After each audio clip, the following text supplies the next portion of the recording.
Genero indarkeria bizitzako eremu guztietatik borrokatu behar den gaitz soziala izanik, hezkuntza funtsezkoa da zeregin honetan. Horixe Gernika Lumoko udalak aipatzen duena. Gai hauek lantzeko, emakundek bultzatutako Beldur Barik programa tresna ontzat jotzen du Gernika Lumoko udalak, eta emakumeenganako indarkeriaren aurkako nazioarteko eguna gogoratzeko ekitaldien barruan Gernika Lumoko berdintasun sailak Beldur Barik lehiaketaren lan onenak hautatu ditu jada.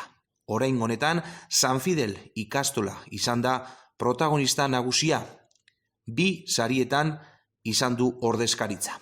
Irati Martinez Agirrezabala berdintasunerako zinegotziak adirazi bezala, berdintasuna eta emakumeen ahalduntzea funtsezko giza eskubideak izatearekin batera mundu baketsu oparo eta iraunkorra eraikitzeko funtsezko oinarriak ere badira.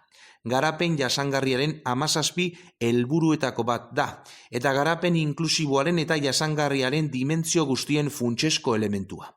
Hemendik 2030era, Irati Martinez Agirrezabalaren esanetan, genero berdintasunak premiazko neurriak hartzea eskatzen du, diskriminazioaren arrazoi sakonak ezabatzeko. Beldur Barik sari emate ekitaldia modu virtualean eginda egungo osasun egoerara egokituz. Bertan lehiaketaren irabazleak izan ziren protagonistak eta euren bideoen bitartez arazo honi buruzko kontzientziazioa lortu nahi izan da.